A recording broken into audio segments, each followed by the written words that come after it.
You got to be willing to walk alone sometimes because everyone doesn't fit on your journey at every part of your journey. You're not only worthy of success and abundance, you're worthy of self-care. You got to be willing to not stand in your story, but stand on your story. Need motivation? Watch a top 10 with Believe Nation. Top 10, I got a top 10. Got my motivation high for my top 10. Gotta learn from the wise women and men. All my life, like 9 for my top 10, top 10, 9. This one's for my top 10. Hey, it's Evan Carmichael, and I make these videos because you are probably the most ambitious person in your circle, but you know you're capable of more. And you get that push by surrounding yourself with the best. So today, let's learn from one of the best, Lisa Nichols, and my take on her top 10 rules for success. Enjoy. Okay, let's kick it off with rule number 1. Be as free as a child. My nephew was sitting on my great uncle Leonard's lap. And my great uncle Leonard, he smoked cigars for like every year of my life. And I, at the time, was like 19. And I never saw him without a cigar. So Uncle Leonard smelled like a what? A really old cigar.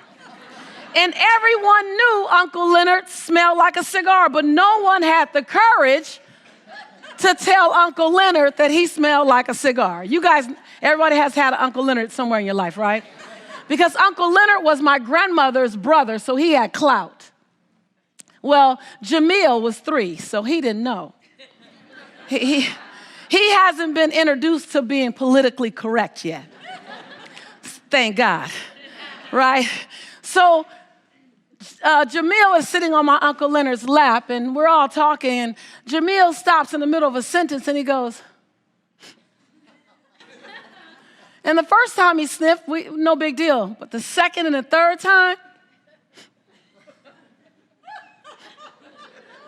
then in his little 3-year-old voice, Uncle Leonard, you tink. And you can hear a pin drop in the room. Oh. And everyone in that moment was grateful that they were not Jamil's mother. And we all gazed at her. Bad mom, bad mom. The next thing that fell out of Uncle Leonard's mouth shocked us all. He looked at Jamil with a long gaze, kind of not knowing what's about to happen gaze. And he said, Jamil, I think you're right. I think I tink. For the first time in my entire life, Uncle Leonard put out his cigar. And the next time we saw Uncle Leonard, it smelled like he had just been washed for days. He was always clean, but his clothes just smelled like old cigars. And it was very clear that he got new clothes. See the freedom that a child has, the truth that they stand with. Think like a child. Don't act like a child, but think like a child. Be as free as a child. See, children have a sense of curiosity. Children forgive sooner, quicker, faster. And if you want something new to come out of your voice, you have to put something new in you in terms of a commitment. My son, like I would watch the way he would forgive me. And he did something wrong one day, and I had to reprimand him, and I immediately felt guilty. And I'm in my office. He's like 4 years old, and I'm on my computer, and I'm crying because I'm single mother guilt, entrepreneur. And I'm like, and he comes around the corner, and he goes, Mommy, and I just reprimanded him. He's on a timeout and all this stuff, and I'm upset. I'm crying. He's okay. And he comes around the corner, and he says, Mommy. I was like, yes. Do you want to lay down with me? Yes. And he goes and he lays out this little skinny arm, and I put my big old head on that arm. There's something that happens when we allow ourselves to sit inside freedom, sit inside transparency, sit inside what I like to call carefrontation. And That means I might push up against you a little bit. I might make you mildly to moderately to significantly uncomfortable in any form of mediocrity. But it's out of the spirit of love. You want to inspire people with your voice, from your child to your sibling, to your significant other, to your community, to the world, to this room. Be willing to love me enough to tell me your truth. Then love me enough to tell me my truth. Then love me enough to just tell me the truth. And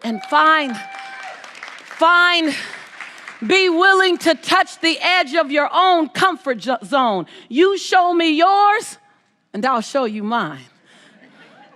You show me your heart, and I'll show you my love. You let me know that you're willing to be imperfect and still have a perfectly giving, serving, loving life, then you give me permission to let my imperfection out into the world too. See, you want to speak at another level? You got to be willing to love at another level, forgive at another level, show up at another level, speak up at another level, pray at another level. You have to be willing on every level to up-level who you be on a daily basis. Rule number 2, live your quest. When we talk about living our quest, I think that living my quest, really, if I look at it on a daily basis, it's finding my own voice. It's finding your voice. It's finding the song that only you can sing, off key or not. It's finding your rhythm. It's discovering what it feels like to walk in your shoes today. It won't look like it looked 10 years ago. Living your quest is, what can I do with my life so that my life becomes infectious to someone else? Living my quest looks like, how do I make my fingerprint matter so big that it lives beyond my transition day? Living your quest is, how can I forgive the perceivingly unforgivable so I can love the absolute lovable? Living your quest is, how do I give myself 1,000 second chances, and every time I get to 999, press reset? Yeah. Living my quest is not some ambiguous, untouchable experience. Living my quest means going back and healing the little girl in me so that the woman can be free. It's going back and embracing the little boy in you so that the man can show up and give himself permission to cry when necessary. Living your quest is not something that you can't touch. It's not something that requires a stage or lights or cameras. Living your quest is being complete and content with who you are in the dark of the night, so who you are in the middle of the day is all right. Living your quest is as simple as it is complex. Living your quest is about giving yourself permission, say permission, on a daily basis to become the next best version of yourself. Living your quest is not holding yourself hostage to old decisions, not holding yourself hostage to shame, blame, guilt, regret, and anger. Living your quest is about recognizing that every day I can be reborn to my possibility. Rule number 3, be transparent. The Oprah team had heard some of my backstory. And they said, can we send a camera crew, much like this wonderful camera crew? Yes. Not nearly as good looking. And can we send a camera crew to capture your story? And so I shared my story. And I mean, I dumped. And I shared the ugly. And right after the interview, I regretted it. Because I didn't think I could be the secret teacher, the expert, and have that kind of ugly out there in the world. I didn't know. I didn't know that the world would love me for what I've come through. I thought that they would consider me an imposter in the secret. And so I shared all this junk. 2 weeks later, I'm on my way to Oprah to do the actual recording, and I know I know the video. So the night before, I'm packing and I'm crying. I'm like, oh, it's over tomorrow. It's all over. I'm gonna go embarrass myself on Oprah. It's the fastest career up and down anyone's ever seen. Lisa Nichols will be the secret. Yes. Right? So So I'm just sad. I'm scared, and I call a friend of mine at 4:15 in the morning because I stayed up all night. Of course, yeah. How are you going to sleep before that? Yeah, right. And I said, I know they're going to know my junk and the video, and it's over. And he said, look, can I pray for you, Lisa? And I was like, sure. My friend says, God, thank you for using your imperfect child to help your imperfect children. I went to Oprah the next day, and as the chatter kept going in my head, leading up to the moment when they play this video, I'm like, it's okay. I'm enough. I'm enough with all my mess. I'm enough. I'm enough. And the chatter kept, nope, they're going to find out. They're going to find out your son's father is in jail. They're going to find out that, And I thought, no, they're not going to find out, because I'm going to tell them. Because there's power in transparency. There's power in authenticity. There's power in truth. That I'm going to speak life into someone else because they're going to see who I am because of that, in spite of that, with that.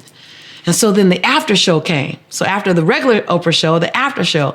And man, I cracked open on the after show. And within 72 hours, talk about the power of transparency and authenticity. Within 72 hours, I received 8,782 emails. And my email wasn't even Lisa Nichols. It wasn't even easy to find. And my website wasn't Lisa Nichols. Yeah. People searching for me. Whatever it took. Because of the truth. And so I had the imposter syndrome then. I've had it since then. People told me, oh my God, you're the answer. And I'm searching for my own answers. Rule number 4, serve at a high level. See, it's very difficult to speak phenomenally and to not be good. Come on, y'all from yesterday. Not be great, but to be what? Unfreaking forgettable. It's difficult to be unforgettable while you're still trying to look good. You can't do two things as chasing two rabbits. See, unforgettable has everything to do with serving at a level so high, so big, so massive that people feel like they have to change their lives because they crossed your path. Yes, yes. Yes, yes. Yes, yes. See, when you're willing to use your voice, first you have to recognize that you have one. You got to recognize that no matter your past, you were given a voice, and your voice was given not to keep to yourself. Your voice is not a secret, says the secret teacher. And you have to be willing to use every experience that's ever happened in your life, not as a fortress holding you from using your voice, but as the fuel on why you will use your voice. You got to be willing to not stand in your story, but stand on your story. Yes, yes. It's not in spite of your past that you get to be amazing, that you get to be a change agent, that you get to transform lives. It's because of your past that you're perfect for such a job.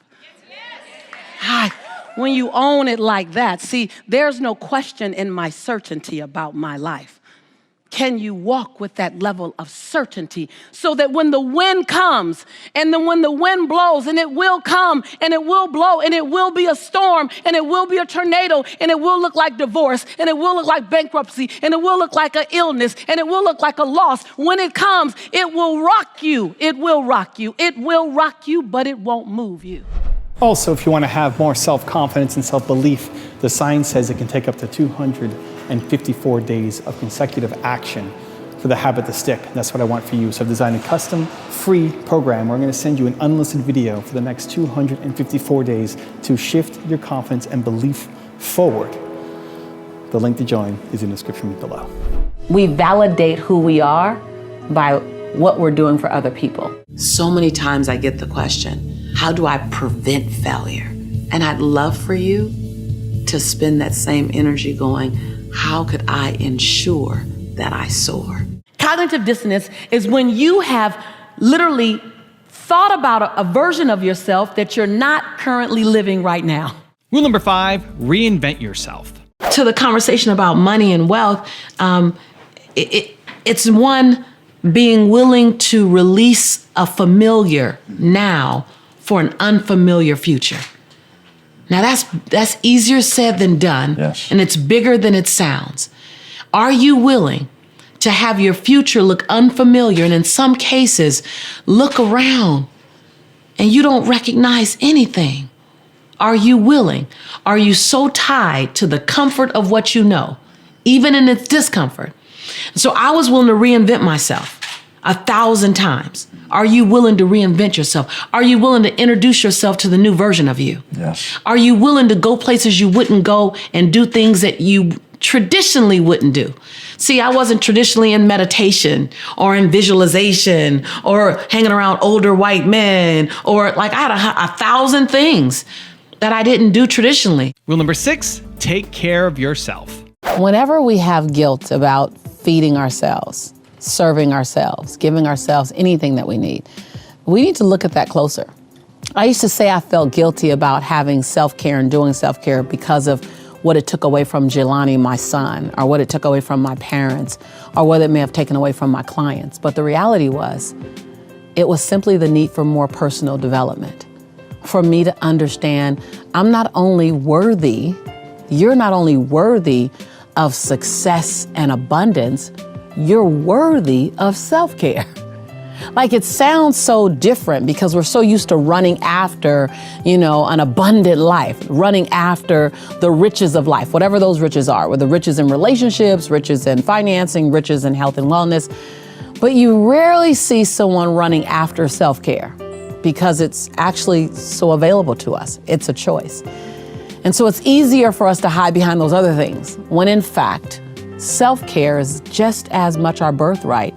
And we have to look at it just like we look at abundance, because we have to make a decision to give ourselves permission to have a healthy relationship, healthy lifestyle, financial abundance, and self-care.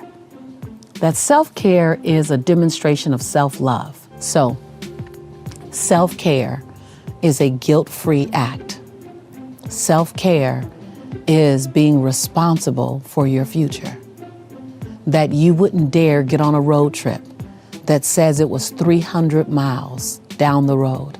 Look at your gas tank and see that you had 105 miles worth of gas in it.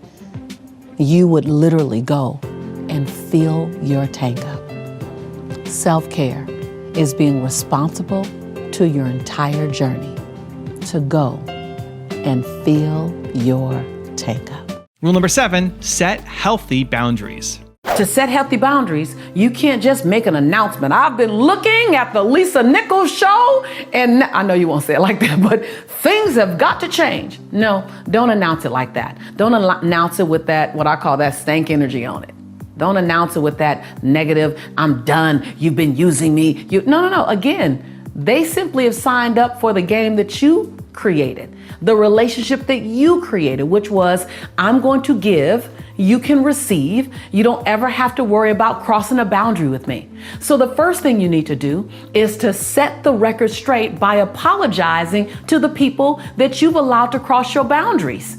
You have to say, I apologize. Just say it just like this. Just quote me. Just like this. You don't have to say, you quote me. It's your own words. You can modify it as need be. But you know what? I owe you an apology. I owe you an apology because I've made you think that I have no boundaries. I've led you to believe that I don't need rest. What I've done is I've overused my yes. And so I'm not used to saying no, and you're not used to hearing no from me. I've even said yes to you when I needed to say no. And what I know about you is that you would want me happy. So I apologize. I set something in motion that doesn't even work for me. I love you, I know you love me, and I love the relationship, but I need to make some tweaks. I did this. Don't do it in any passive aggressive way that indirectly blames them. No, own your stuff. You are a leader. Own your mess. Own your choices. Own the results. I had to do it. Hold on, I set everyone up to believe that I can handle everything. I kind of like being the hero of the story.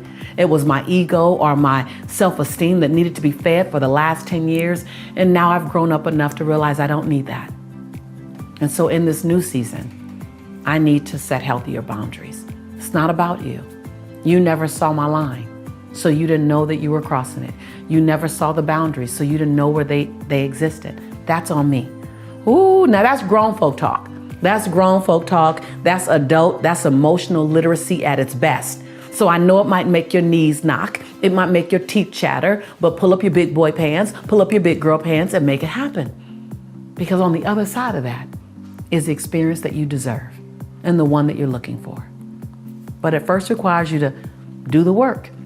In a previous episode, I talked about your Popeye muscle. That's the thing you've been doing for a long time already. That's the letting everyone cross your boundaries. That's the saying yes to everyone. And then there's that olive oil muscle. You know, the muscle that hangs down here because it's underdeveloped. That's that setting healthy boundaries muscle.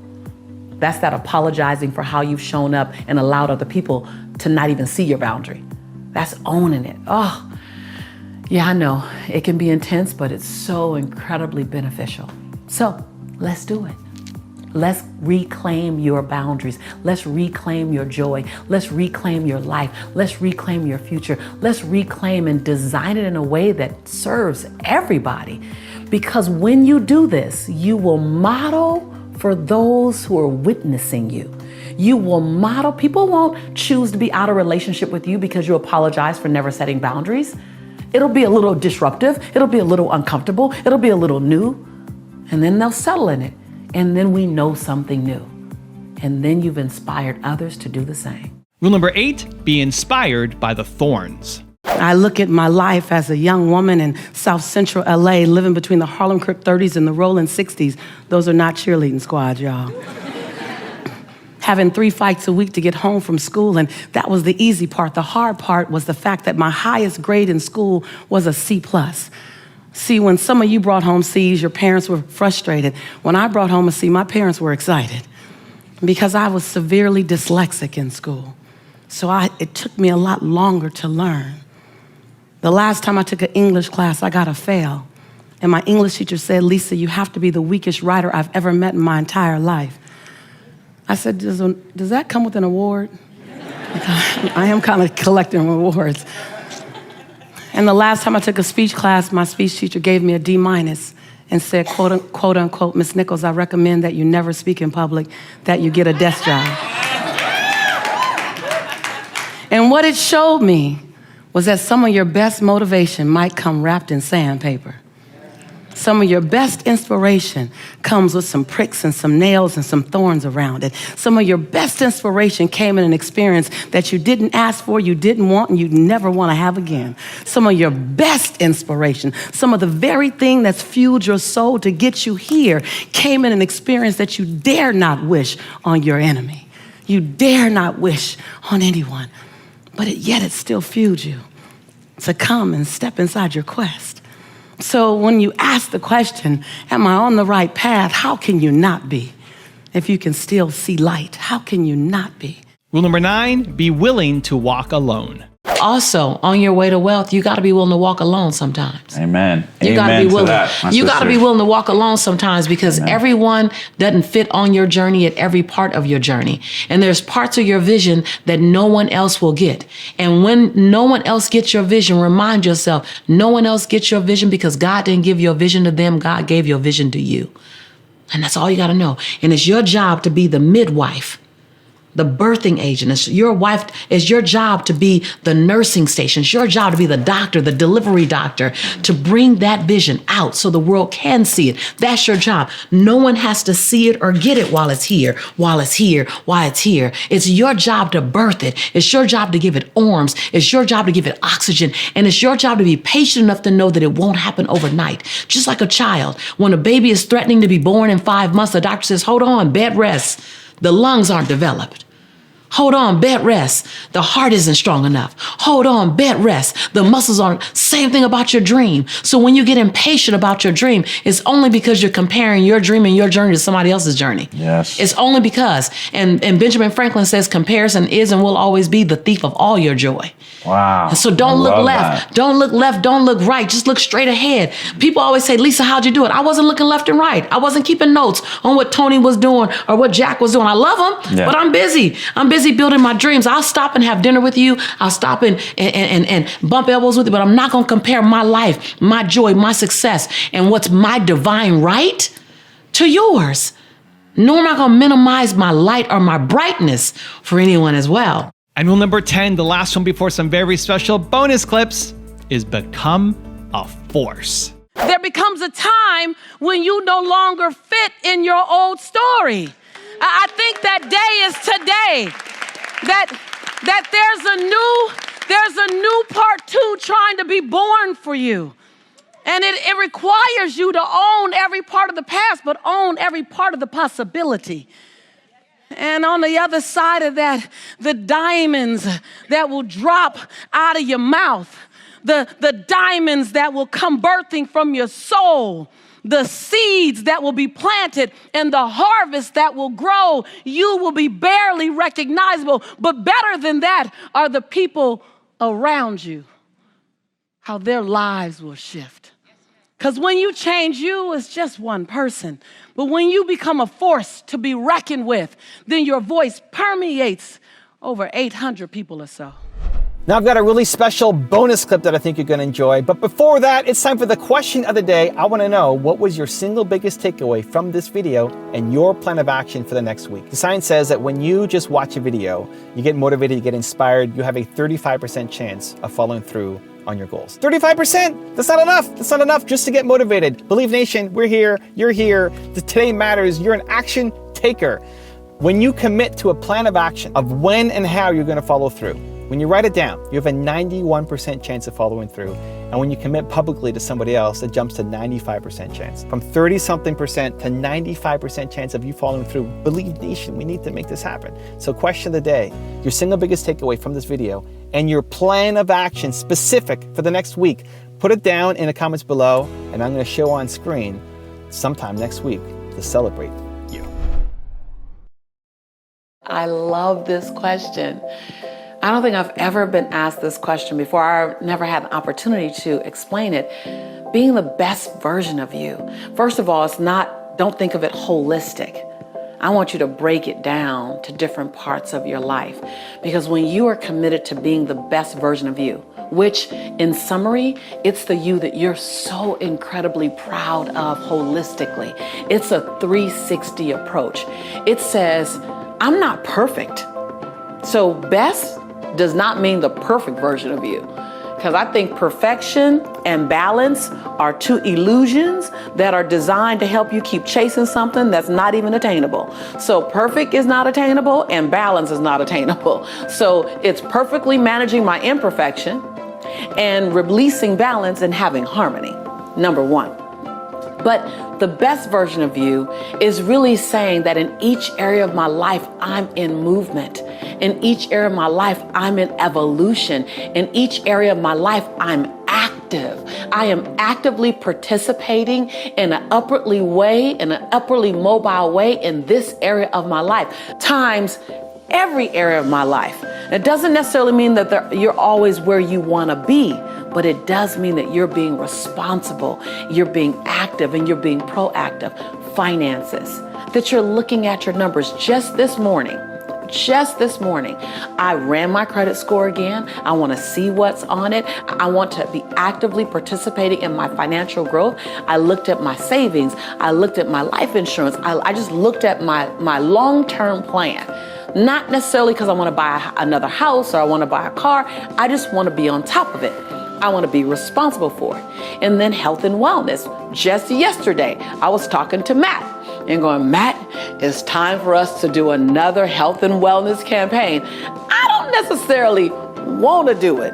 And it slightly to moderately scares me a bit when I'm bringing my fitness into a public conversation. But I know the responsible me, the best version of Lisa, is saying, hold me accountable. Hold me accountable to my fitness goals. Hold me accountable to my total wellness goals. And then last week, I was just sitting with someone saying, you know what? I need to go down the list of all the checkups that I've had. I need to make sure I'm not missing anything. Relationships. I just said to a girlfriend yesterday, hold me accountable. Hold me accountable to not running. I realize that I run well and I run smoothly. I run like a gazelle sometimes when it comes to relationships. It doesn't even look like I'm running because I'm so busy. So I asked someone who knows me, who knows the love that I want, who knows my sexy excuses.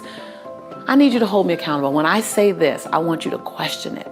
And so while there's so much growth in every area of my life, I'm being the best version that I know to be because I'm active in every single area. I'm not saying I'm being the best or I am the best. Please don't get me wrong with that.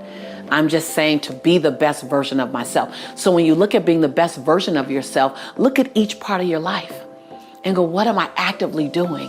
Where you feel like I'm in the game in this area. I'm not resigned and I'm not praying for it to go right. Or I'm not in resignation and in complaint about it. I'm not a victim to that relationship. I'm not a victim to my finances. I'm not a victim to the relationships in my family. I'm an active part of creating what's occurring. And it can always get better, but I'm an active part. That's being the best version of you. And waking up each morning and saying, I like me today. I got many things I can work on, but I like me today. Before you ever go out on Facebook or any other social media platform to check to see if anyone else like you, your job is to like you first. And every other like is bonus. That's stepping into the best version of you. Setting long-term goals that make your knees knock a little bit and make your teeth chatter a little bit. Those goals that you don't know exactly how you're going to get it done, but it's something that you want to get done. It stretches you, but it doesn't stress you. Your goals are supposed to stretch you, not stress you. Those things, that combination. And when you live in that capacity and you focus and you operate in that one, that's when you're living and being the best version of you. I love to go back and share some of my favorite memories with you, my fondest. And what I realized, they're actually my most moving memories. One happened over 12 years ago. I was in Toronto, Canada with Margaret. And this gentleman walked up to me, standing about 6'2", Caucasian man in his mid-40s. And he looked at me and he goes, Lisa, I have a problem with you. I said, you do? And my heart started to beat. I'm like, oh my God, someone doesn't like me. What did I say wrong in their eyes? And how is this gonna play out? And he goes, I have a problem. I really have a problem. And I said, okay, how can I help you? He said, I'm an atheist. I don't believe in God. I'm fine not believing in God. I'm comfortable. I prefer not to believe in God. I don't believe that there's a God. And I said, okay, what's your problem?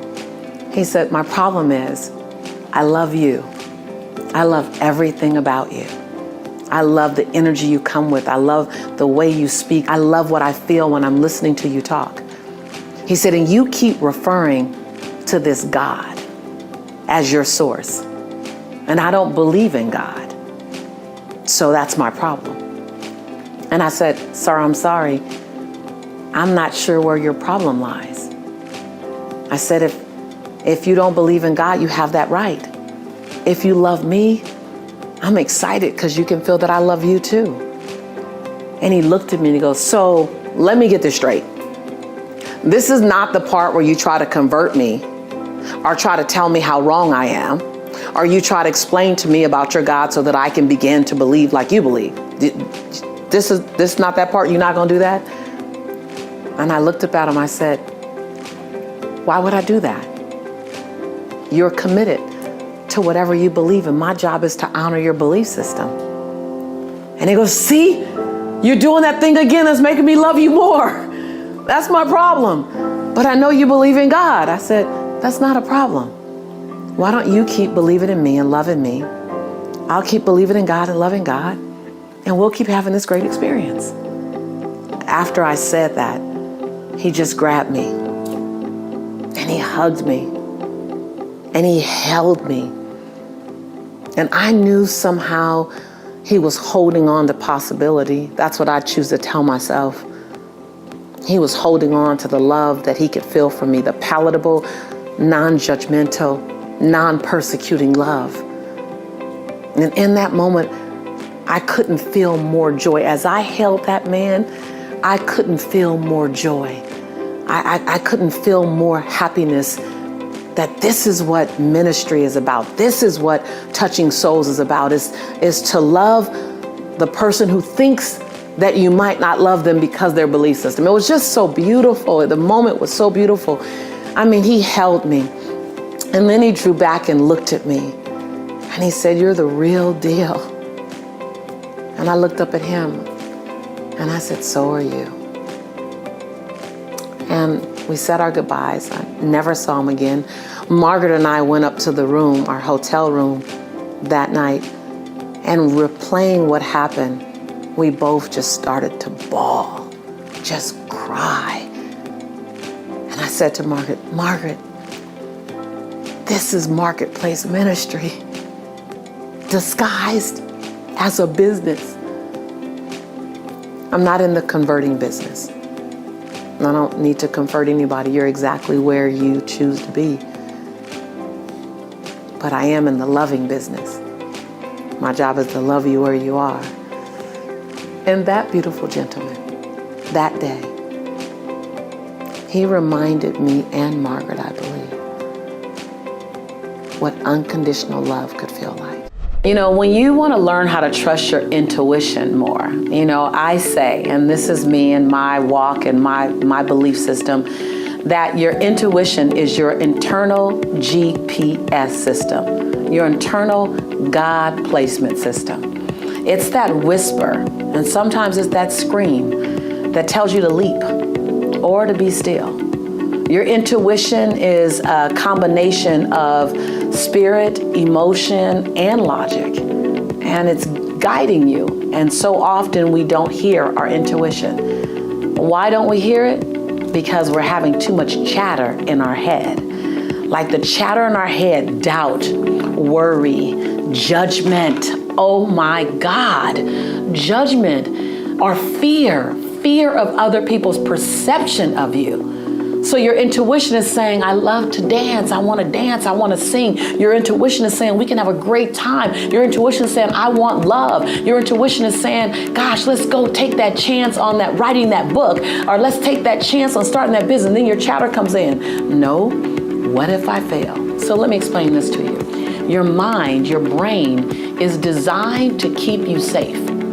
It's designed, and it only has the ability to go back in time in the mental file cabinet and look at the last time you tried something like this, and it may not have been good, or it may have ended in some dangerous situations where people could judge you, and your brain is designed to protect you. That's it. Your brain's designed to protect you. It's logical. Your intuition is that spark of passion. It's that spark of desire. It's that spark of love. It's that spark of pull me forward. It's that little bit of radical. It's that lot of bit of I want to leave my fingerprint on this planet. Your brain isn't designed to have those same ideas now. Now, your intuition can kick the brain in, and the brain can start thinking of ways too, but the intuition is where it's going to start. It's in your gut. It's why when you feel something, you kind of go here. You don't go, oh, I feel so special. You don't say, I feel special here. You say, I feel it here. I feel it here. And so your job is not to turn down the doubt. Your job is to turn up the passion. It's to turn up the faith. It's to turn up the possibility. Now, still make well thought out plans. I always say the best plan is the plan made. I don't care if you have to upgrade it, you have to modify it, but if you fail to plan, then you've planned to fail. So every dream, every passion, every desire, follow it with a plan, because that's where your brain gets excited. Your brain goes, yeah, we got a plan now. Now you can believe yourself. See, you set big goals and dreams and you have desires, and then you don't achieve it, but you don't achieve it because you didn't set the plan in place. You didn't do the details, and then you stop believing you could do it. And then you do the biggest tragedy. You stop dreaming. You stop hoping. You stop stretching yourself. You stop listening to your GPS, your God placement system that says you've been put here on a divine assignment. And your assignment may change over years. Guess what? Your assignment you had 15 years ago may be very different from the assignment on your life today. Your job is to turn down the volume in your head. The volume of judgment, the volume of fear, the volume of worry, the volume of perfection. Turn down the volume in your head and turn up the volume in your intuition, in your solar plex, in that God placement system, in that heart space. Turn up the volume in that place that just says, what do I want? What? Ask yourself this tonight, today, tomorrow. what feels good to my soul? And then be still and be quiet. I believe in prayer and I believe in meditation. And I grew up only knowing about prayer. But then I learned that prayer is asking God or the divine, whatever you call your God. I'm not imposing my belief systems on you, but I call him God. That prayer is asking God for direction. And meditation is being still and quiet long enough to hear the answer. A lot of times we don't hear our intuitive spirit talking to us because we're not still and we're not quiet long enough to hear it. So give yourself the gift of quiet time. And really, after you've asked the question, what brings me joy? What excites my soul? What do I want to do for the next 6 months or 6 years? What makes me feel passionate? What sets me on fire? And then be still. And then listen. But the biggest question is, will you be bold enough to act on what you hear? I ain't going nowhere. So I want to hear what happens. I want to hear what you heard. I want to hear what came up for you. I want to hear what stirred your soul. I want to hear how excited you got. I want to hear about the feelings that began to pulse through your entire body when you listened to your GPS, when you listened to that calling in your soul. I want to know, because that's when the hair on the back of your neck stands up. That's when you get chicken skin. That's when you can't sleep at night. That's when you get up early. I'm just saying. I love the phrase willpower. But willpower isn't something you conjure up. Willpower isn't something you drink. Willpower isn't something you download from Google. What you're talking about is, how do I make the choices that are in alignment with my highest purpose and my highest vision for myself? That's what you really want to ask. See, your life is a physical manifestation of the choices that you made up until this moment. I'm going to say that again because that gets a little deep. And that can go over some people's head. That can hit you sometimes right between the eyes, and you got to hear it a second time. So here it goes. Your life right now, as it exists today, your finances, your weight, your relationships, your career, your self-esteem, your self-image, your spiritual awareness, all of that is a result of the choices that you've made up until this moment. Big and small. And just so you know, your life, the way it appears today, is not a result of a few big choices. Even though that's the thing that we look back on, we go, I shouldn't have moved out of the state. I shouldn't have got into that relationship. I shouldn't have. We look at the big things. Well, I'm here to disrupt that mindset a bit. Your life experience right now is not so much a result of your big choices, while those impact you. It's really a result of a bunch of small little choices made consistently over a long period of time. Because those are the habits and the behaviors that you've gotten into. So we can talk about willpower and how do I build willpower, as if it's something that you can flex in the gym or something you can do crunches or abs or triceps and build, but it's not. The question you should ask, the answer you should be seeking is, what does it take to make my choices become in alignment with the life that I say I want to live? Now, when you say choices, it makes it really sobering, because even when you choose to sit down on yourself, it was a choice. So I ask you in this moment, what will it take you to decide to make the choice today? Don't even think about tomorrow. Don't think about next week, but to make the choice today that's in alignment with your health goals. Make a choice today that's in alignment with your financial goals. It's the small things. It's the extra visit to Starbucks. It's the extra biscuit. It's the getting up early. It's 10 more crunches. It's doing squats every time you go to the bathroom. At least that's what I do. I do 10. I do 10 every time I go to the restroom. I'm already there. I'm just going to keep on going just because I want to stay in alignment with my goal. And my goal is to have a body that at least creates a double take or a triple take, maybe. I don't know. I wanted to create a body that is in alignment with my goal. I want to be able to go paintballing with my nephews and my son the way I just did recently. I want to be able to go jet skiing. So when I look at my life and my lifestyle that I want to maintain, it requires me to hike a little longer. It requires me to eat more vegetables and protein. It requires me, my choice of how I want to live requires my alignment in what I put in my body or how I stay active in my body. So when I date, I don't do dinner dates. I'm not interested in doing dinner dates. You want to date me? Let's go on a hike. Let's go skating, ice skating, roller skating. Let's go on a walk. I want active dates in my dating experience because that's in alignment with my life's purpose. So, what are you choosing? Let's not even look at willpower. Let's look at choices. Because choice is something you can control in every single moment. And the choice you made yesterday, if it wasn't in alignment with your greatest goal and your highest purpose, okay, yesterday is yesterday. Make a new choice today. You're not ever condemned or sentenced to making the same choice over and over and over again. Every day, every moment, you have a new opportunity to make a new choice. So divorce yourself from the conversation, that's who I've always been. And divorce yourself from the conversation, well, Lisa, it's hard. Yeah, listen, mediocrity is crowded. Everybody's hanging out in mediocrity. But excellence, world class, it's a lot of room up there.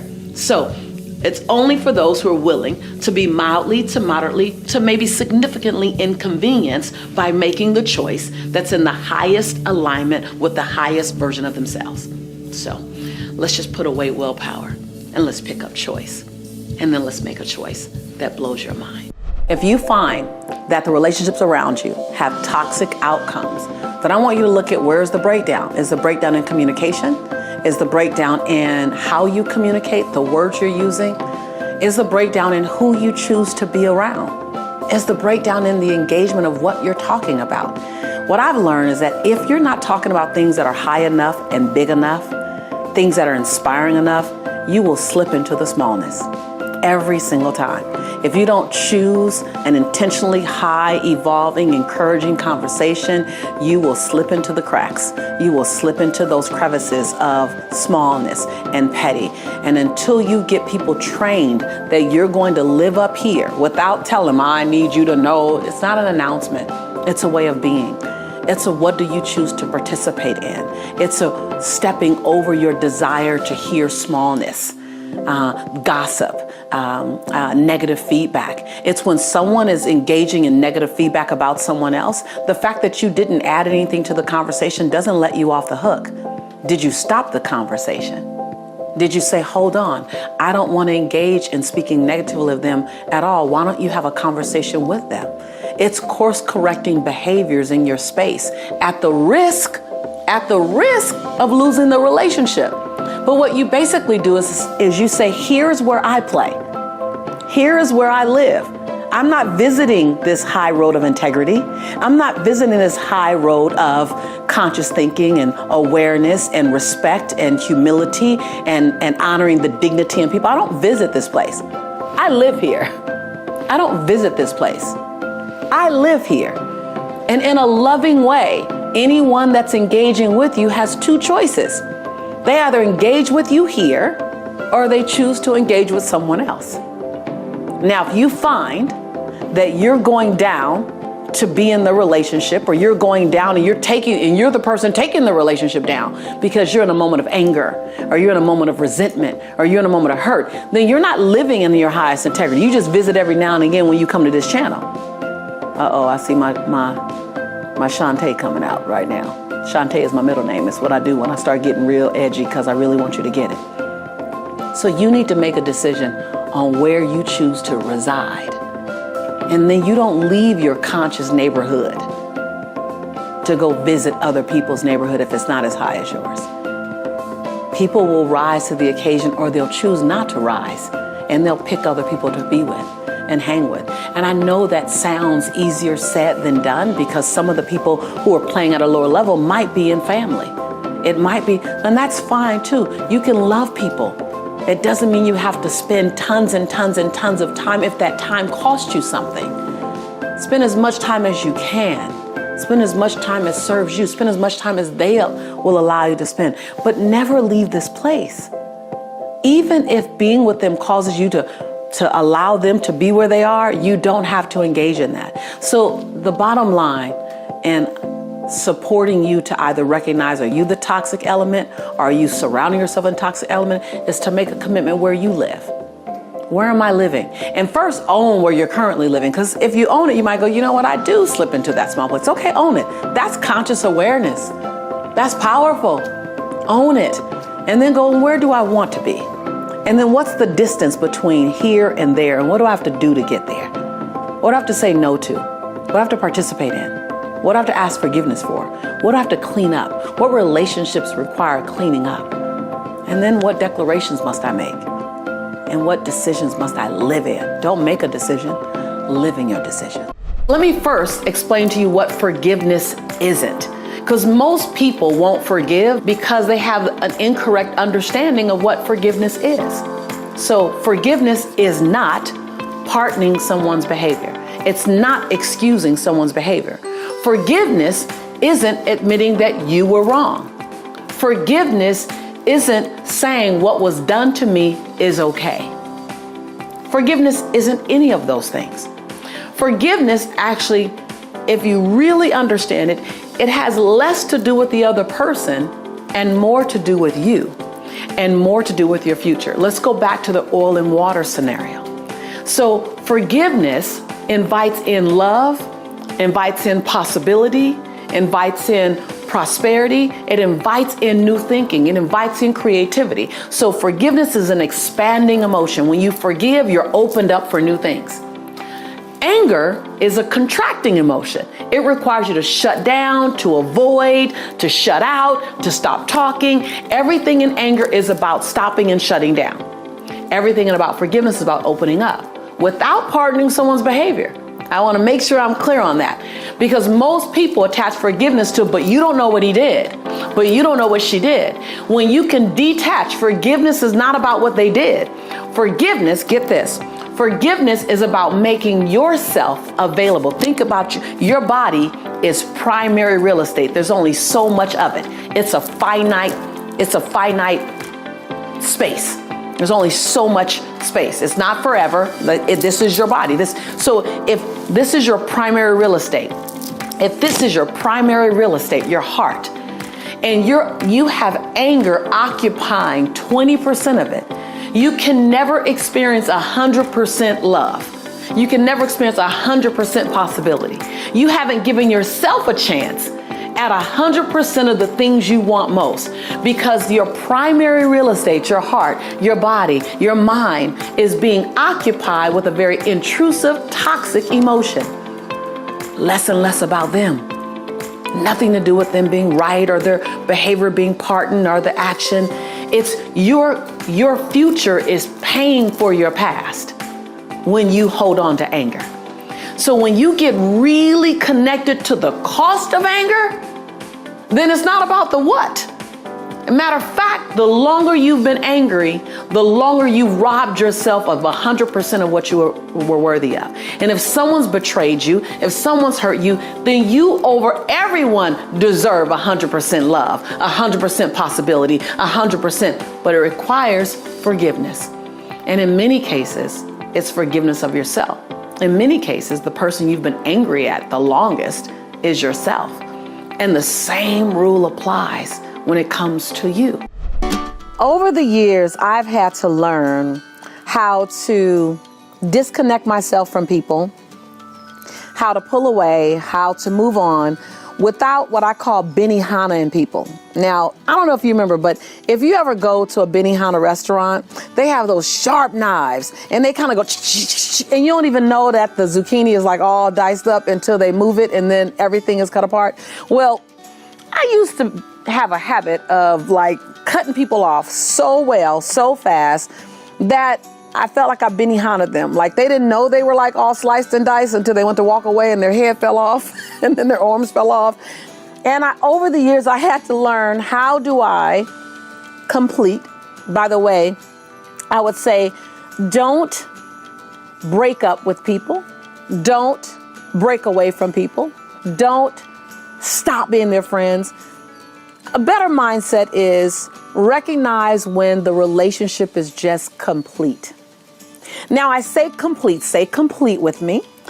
When I say complete, that means the relationship has had every experience that it needs to have. You've done everything you need to do and it's just complete.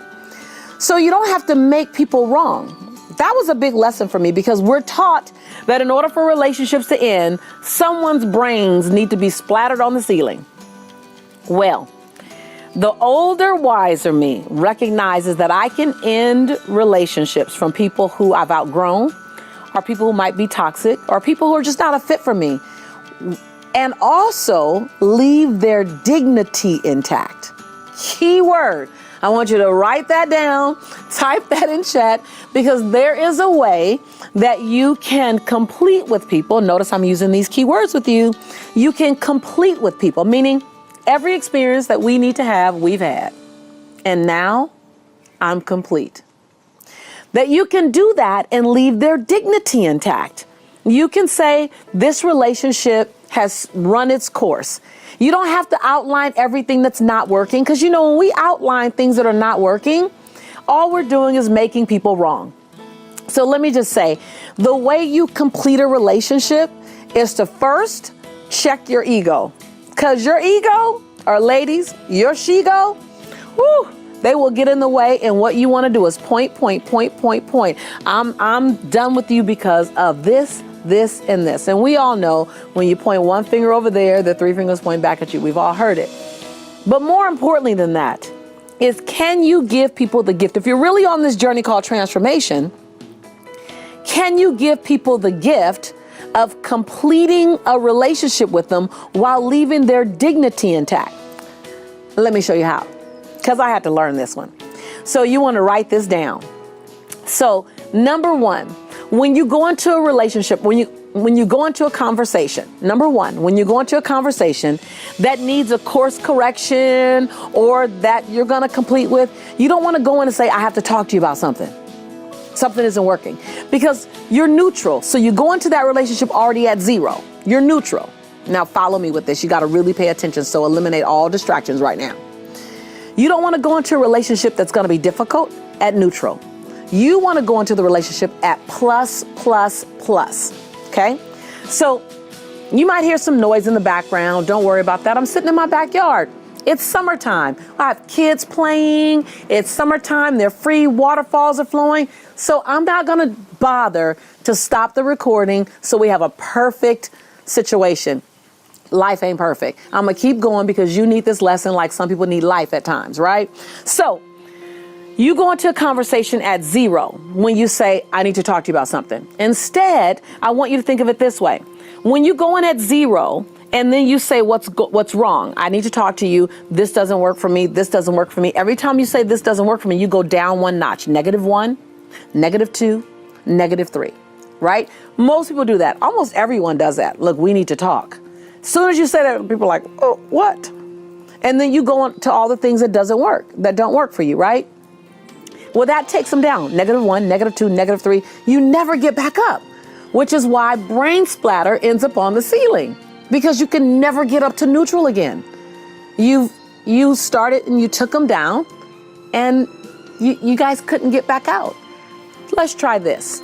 So I want you to get a piece of paper out, and I want you to write zero and draw a line like it's a guiding line, and write zero right in the center of that line.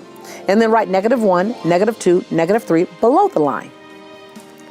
Instead of starting with, I need to talk to you about something, and going into what's wrong, I want you to start every challenging conversation, and I want you to take them up, plus them. Think about it, +3 me, +3 me, +3 me, right? Which means I need to talk to you about something. First of all, what I want to tell you is what I love about you, +1. What I respect about you is +2. What I appreciate and honor you for, +3.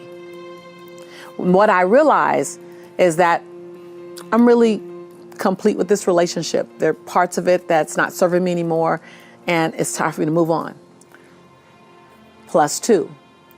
I need to love you from a distance. I just need space, +1. And I need that space to begin now, 0.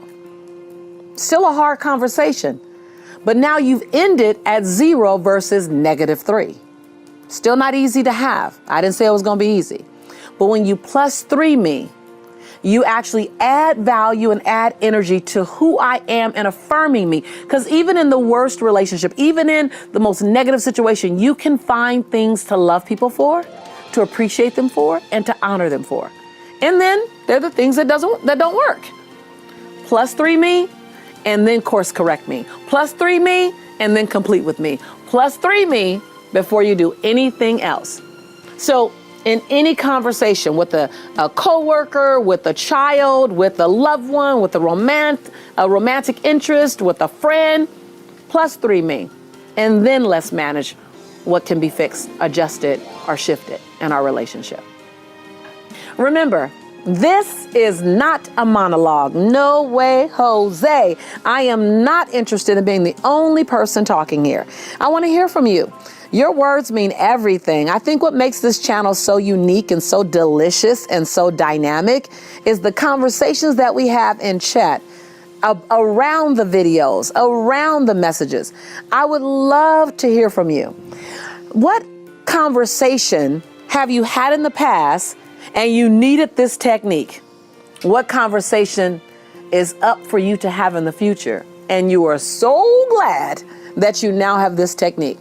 Remember, +3 me, plus, then go down and course correct. Most importantly, in every conversation, remember to leave their dignity intact. That's what you owe, not them, but that's what you owe the person that you've committed to being. Every single thing you touch is impacted by your story. As an attorney, as a teacher, as an architect, there's not one line of business that you can be in that a story, and a great story, won't elevate your outcome. Every single line of business, every single line of service that you're connected to will be impacted and ideally elevated by the level in which you're willing to tell and share your story. So let me give you some guidelines, some parameters, what I like to call the bumper rails, as if you were going bowling. You know, when I go bowling, I ask them to put the little bumper rails down so I can my ball can get down the lane. So let me set up some bumper rails for you so that you understand what makes a great story. So one is the willingness to take risk. Most people, Vishen, when they're telling a story, they don't want to take a risk. So the story has its limits on how high it'll go or how deep it'll go. And when you have that, then you're really not at that part that's going to touch my soul. So being willing to take a risk, being clear and concise with your stories. A great story is a show me story, not a tell me story. Now, this is the distinction that's the game changer for most. Most people are telling a story. They say, so let me just share with you a little bit of my story, and I'll tell you and then I'll show you. So as I was building my life, there was a time in my life that was very difficult. It was very challenging. True story. Very difficult, very challenging, very uncomfortable. I didn't have a lot of money. I didn't have a lot of hope, and things just looked dismal. At some point, I had to turn my life around. At some point, I made the decision that life had to get better. I'm telling you that. It's decent. You learn about me. Then if I were to show you that story, I would say 6 days a week, I had to eat beanies and weenies. I had to find money in the crevices and the corners of my couch so that I can get my son milk. There were times when my heart would beat fast just at what am I going to have tomorrow? At some point, I got sick and tired of my own story. Is this going to be my future? No, I can't handle it. Notice the difference in that second story. Wow. I completely see that. I just painted a picture. Same story. Mm-hmm. Now, the second one, when you show a story, it's going to require more of you. It's going to require you to find the colors. What were you thinking? What were you experiencing? What was going on in your head? Instead of telling me you look for money, turn and point. Now, this is anywhere. This is anywhere you are doing anything. I promise you, you become a great storyteller and you will captivate your audience no matter what you're doing. I've captivated investors. I've captivated students. I've captivated educators because I was willing to show the story. I call it unpacking the story, Vishen. Being willing to tell me, what were you thinking? What were you feeling? What were you seeing? Think about a story as an oral movie. And so in an oral movie, think when you're looking at a movie, the first thing they do is they identify what state of time it is. Is it futuristic? Is it in the now? Was it back in the day? You notice that based on what people are wearing, how they're talking. So paint that picture for me. Take me to that environment. Set the backdrop up for me. Show me what you're going through. Instead of saying I was angry, You can tell me you were angry, but when you say the hair on the back of my neck was standing up, I felt the fumes exiting my nose. I thought that my chest was going to pop and I was going to say something that I'd regret forever. Ooh, you just showed me you were angry. Take that extra time to unpack it. Why will most people not do that? Because it requires a level of vulnerability that we're not willing to share. When you look at prioritizing, it really lives in, and I'm gonna say this word, and you're probably not gonna wanna hear it, but when I tell you it's a game changer, when you master, and just for now, begin to operate inside of time management. I used to resist time management because I'm a free spirit / people would call me a rebel back in the day, meaning I didn't wanna be controlled. I'm a butterfly. I wanted to soar. I wanted to be free. Well, the reality is that when you manage your time more effectively, you actually create more freedom. That was a huge aha for me. Somebody's gonna BOL right now, like breakthrough out loud. Because when you time manage, meaning, I'm gonna use better blocks of my time. Let me give you some examples for that. I'm gonna use better blocks of my time, meaning I'm only gonna go in my email 3 times a day. I go on my email about 9:30, between 9:20 and 9:40, I go on my email. I stay in my email for 30 minutes. I'll go back in my email about 3 o'clock in the afternoon. I stay in my email again for about 30 minutes. I go back on my email one more time at 6 p.m. I stay in for about 30 minutes. That's it. I don't go in 19 times. I don't go in 20 times because 3 times a day gives me adequate time to see what's in there, see what's new, and act appropriately. Otherwise, it's throwing me off. I time block my day, about 90 minutes each time block to do a task. Even if a task only takes me 30 minutes, I time block 90 minutes because I get distracted. But when you time block your day and then you schedule each day, not every day looks the same. I have a time block for everything I need to do for 7 days out the week. Can you believe that in that time, I got more things done? You have to become comfortable with your no. My grandmother says, baby, she starts every sentence with baby. Baby, if you want your yes to have more value, you need to learn how to exercise your no. See, your yes might not have its value anymore. Why? Because you give it away too much. You give it to too many people. You give it away too often. You're always overcommitting, and then you feel drained and frustrated, and you don't have gratitude in your heart because you're overcommitted. Well, that all started with a yes that should have been a no, or should have been a I'd love to, but not now. And so number 1 is more effective time management that has your agenda in it, that has your priorities in it. Right now, your agenda is covered with everyone else's task. I heard once, if you don't have your agenda, then you're gonna work for somebody else's agenda. And so number 1 is your time management with your agenda. And number 2 is operating, utilizing, and being comfortable in a no. And not an attitude no, not like a stank no, like no. Not that, just a no, not now. No, I would love to, but my plate is full. I'm free in 90 days. Just don't make, no energy, just not now. Don't be surprised when everyone comes to you.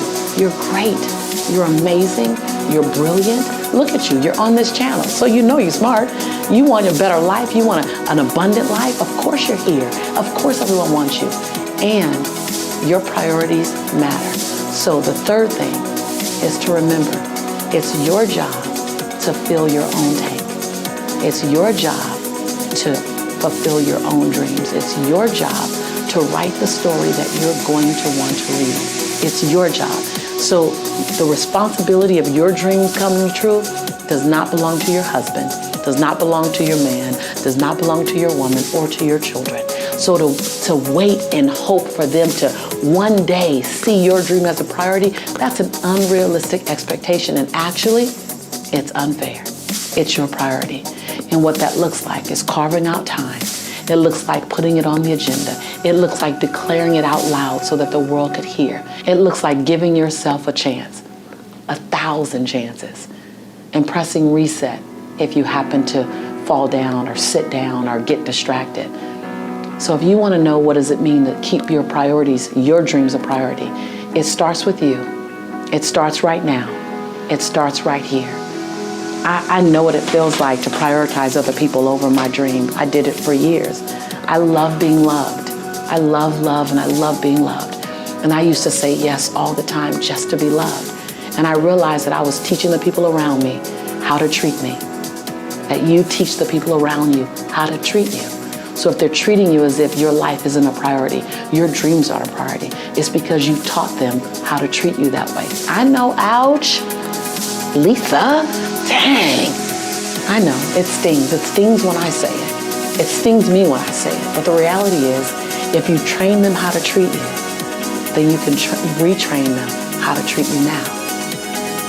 And it's not a matter of making any big announcements. It starts with just setting some healthy boundaries.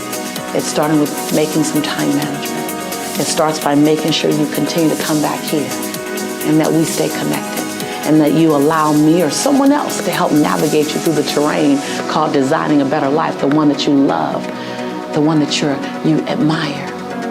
And so let's start with those things because that'll make a huge difference in your life.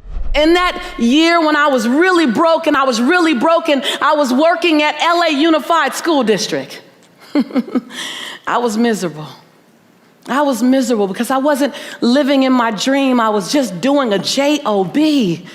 And then one day I said, well, what do I need to do? I need to buy my freedom. That's what I need to do. I need to buy my freedom. Well, I don't know about buying my freedom. I don't know about having money saved up. My family didn't have money saved up. My mother used to tell me, oh, this money is burning my pocket. So I know two things about money. It's hot and we can't keep it long. We'd always have 1 week where we had all the food in the refrigerator and then 1 week where the refrigerator was empty. Right? Come on. Some of you guys know about that. To this day, I spend so much money on groceries. You guys, oh my God, it's like I'm feeding like a family of 10. Because I'm so afraid of anybody ever being in my house and being hungry. Right?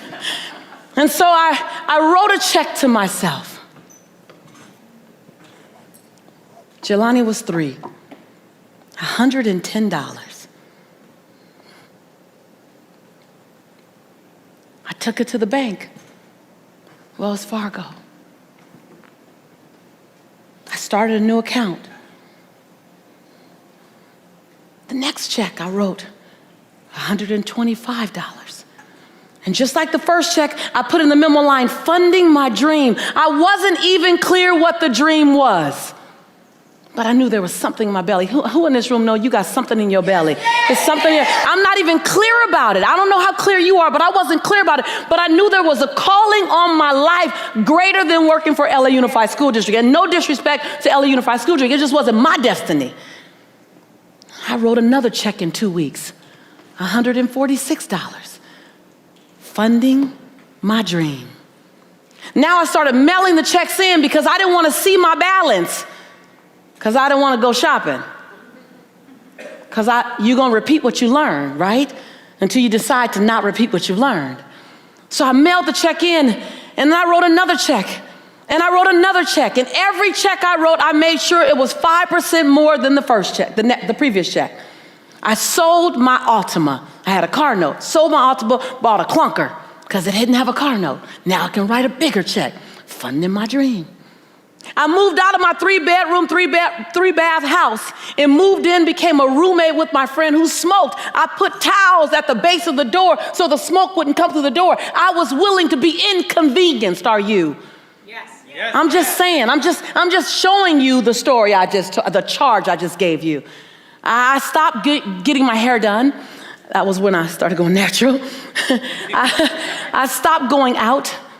I stopped going out dancing. I stopped going out to dinners.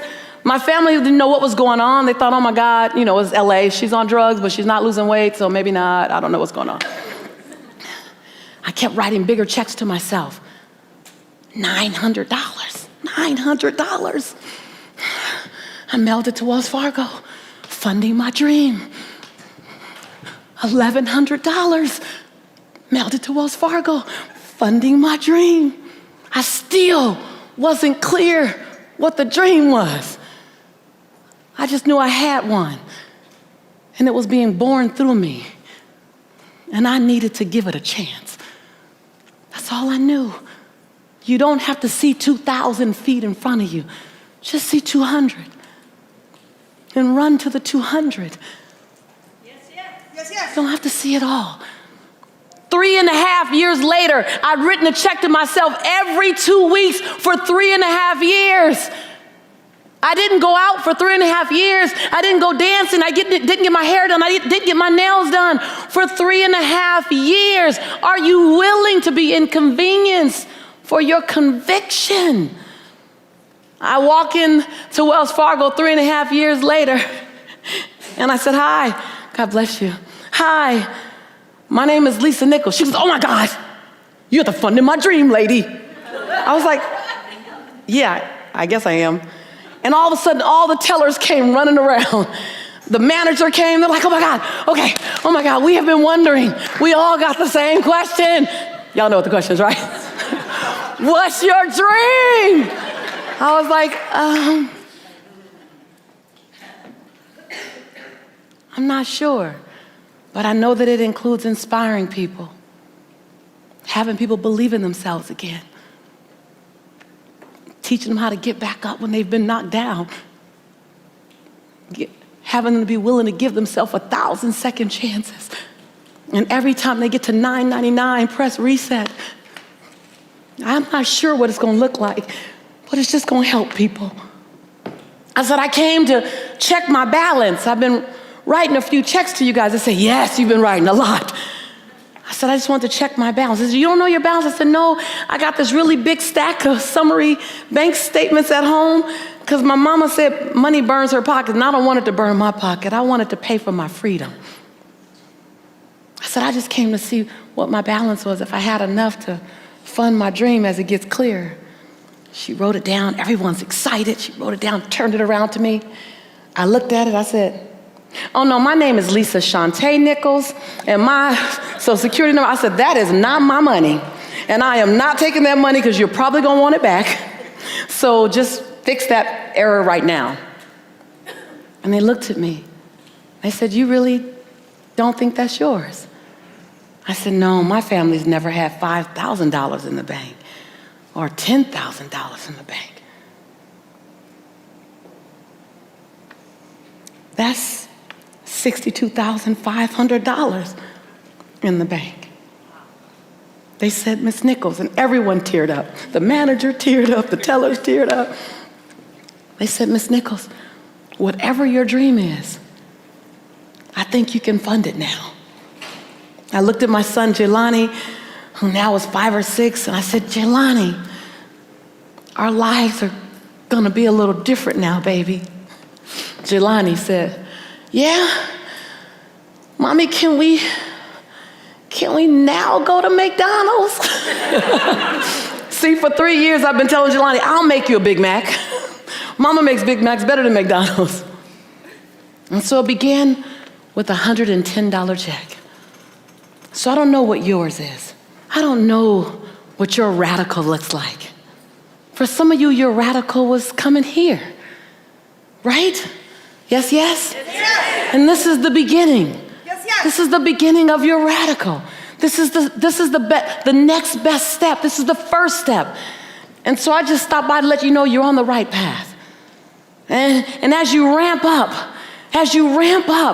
you're going to have questions. You're going to be afraid. I do more things afraid now than I do fearless.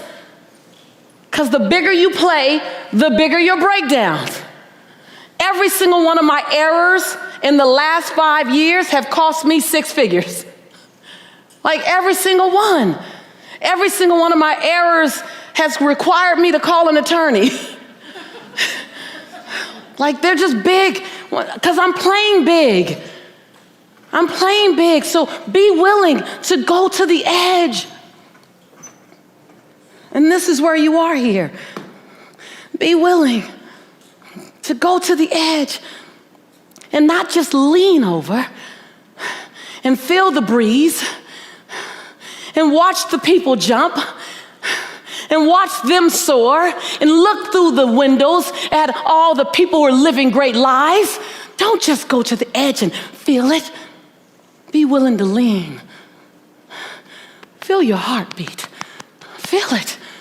That lets you know you're alive. That lets you know you're okay. Fear fuels you. Fear lets you know, go get more information. Fear lets you know, stay up a little later and study. Fear lets you know, get up a little earlier. Fear lets you know, ask for help. Fear is informing you. It's not stopping you. It's just another emotion like love and compassion and gratitude. We just made it paralyze us. See, fear doesn't stop me. Fear informs me. And when you get intimately connected with the fear, I feel it. And I'm moving forward anyway. I feel it. And I'm going to love anyway. I feel it. And I'm going to invest in me anyway. I feel it. And I'm going to show up and play anyway. When you get connected with fear, it becomes your best friend. And when you stand on the edge, you feel the breeze. You feel the fear. And you leap anyway. You know, so many times people look at the habits that they have, such as procrastination, and ask, why do I procrastinate? Well, I pose that question back to you. Ask yourself, what's the benefit? Because there's a benefit that you're getting out of it. So whether you believe that last minute throws you inside of an energy source, because that's what I used to think. I used to think, oh, last minute, I'm more creative. Well, the truth is you're not more creative last minute. The truth is that when you wait to the last minute, you're increasing your stress level. You're bringing down your joy. You're eliminating peace of mind. When you understand the cost, procrastination is a word. And the challenge is that procrastination is so universally accepted. It's like fear and stress. Like, I'm so stressed out, and it's become such our norm that it's okay. Well, ask yourself the question, what's the price that I pay? Because I believe any behavior that you don't want any longer, the way that the catalyst to change is recognizing the price. Because we're high producers, we can still get it done inside of procrastinating. We can still get it done. But if you ever take a moment to stop and ask yourself and answer, what's the cost of me procrastinating? And you can do that for everything, but we're focused on procrastination now. What's the cost of me procrastinating? Let's go down that list. When you procrastinate, it costs you clear organizational time because now you're rushing. When you procrastinate, it costs you peace of mind. When you procrastinate, you're now thrown in urgency. Urgency increases your stress. Urgency is known to increase your stress. If you live in urgency, you literally are 2-3 times more likely to have a heart attack, I hear. Not confirmed, but that's what I heard. So if you live in this pace of urgency all the time because of a behavior that you can modify, think about it.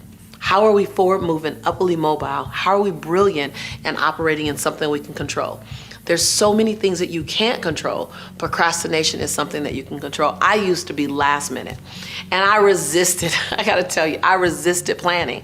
I thought it was for slackers. I didn't need to plan. I can go off the fly, and I'm pretty creative, and I can get myself out of some pretty hairy situations, and I can produce pretty good content, pretty good experiences last minute.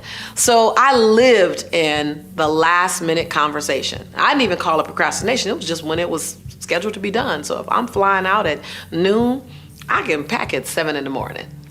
When I realized that I eliminated the space that I needed to do it in such a planned, methodical way that on the other side, I felt good about it. When you wait to the last minute to do anything, you've now taken the joy away that comes with having the space to do it in a timeline that's effective. But here's the other thing. I ask you, what are you proving to yourself when you can get it done at the last minute? What are you proving to yourself? Because there's some form of proving or denying, or there's something going on that you still need to do. Especially if you know how to plan in other areas of your life. You can't be a part-time planner, part-time strategist, part-time person who's prepared, and then in this other area you're not. No, now you're making a choice. So why do you choose to procrastinate? What do you believe it's giving you? And if you found out that it's not really giving you what you thought it's giving you, or if you found out that procrastination is giving you a whole lot more than you bargained for, it's giving you stress. It's giving you the non-gift of urgency. It's giving you all these things that you go, oh, I didn't know all that comes with it. Yeah, and the challenge is you manage all that well. And because you manage it well, you think it's okay to have it. Can we give you more peace of mind? I packed the same exact clothes for a trip. I simply pack for the trip 72 hours in advance. So the final 72 hours that I have, I can use that relaxing, or I can use that planning something else.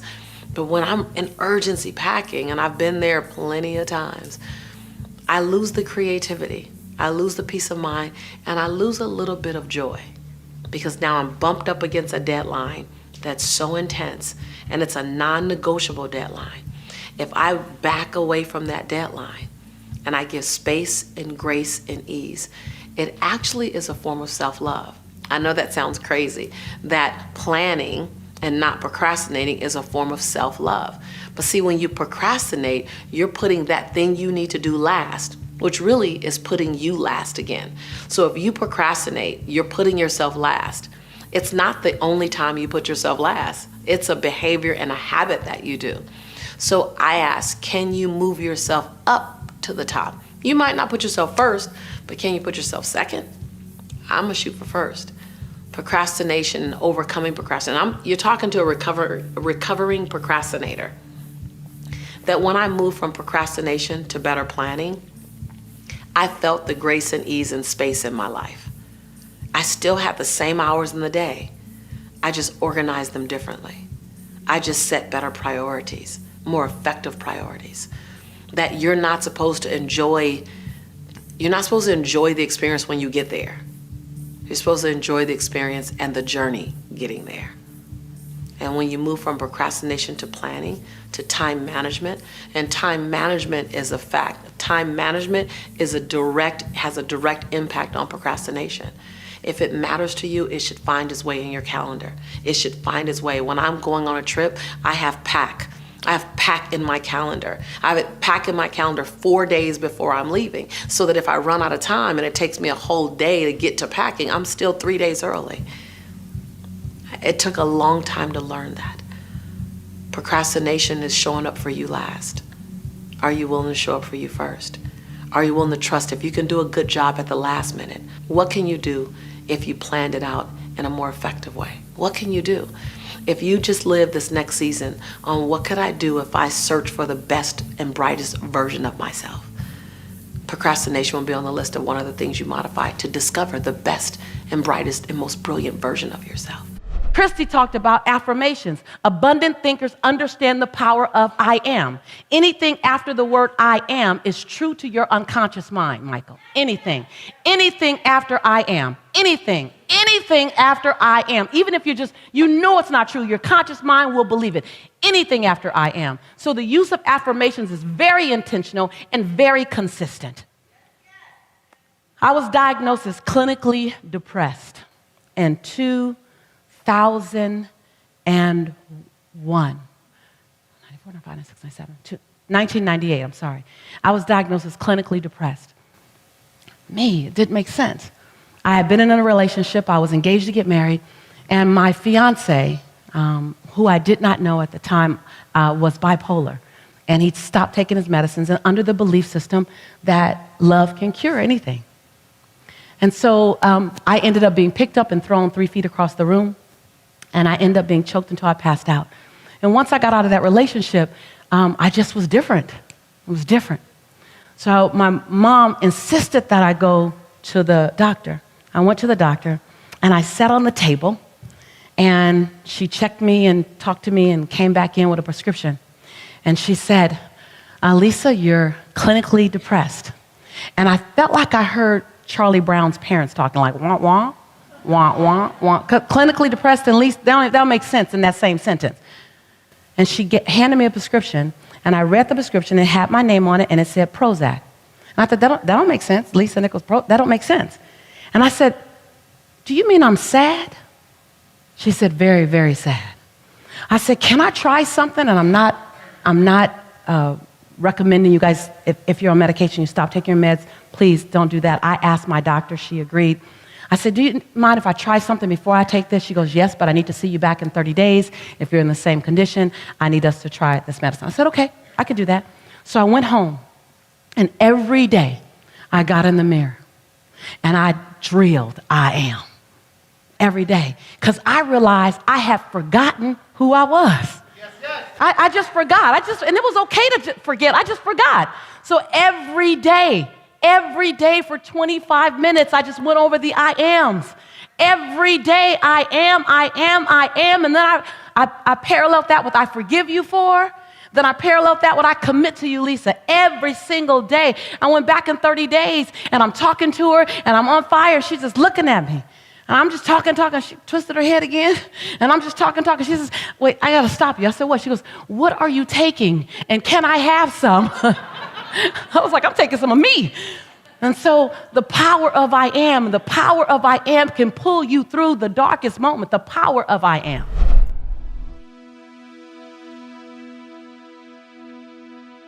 If you want 10 more amazing rules from Lisa Nichols, check out the video right there next to me. I think you'll love it.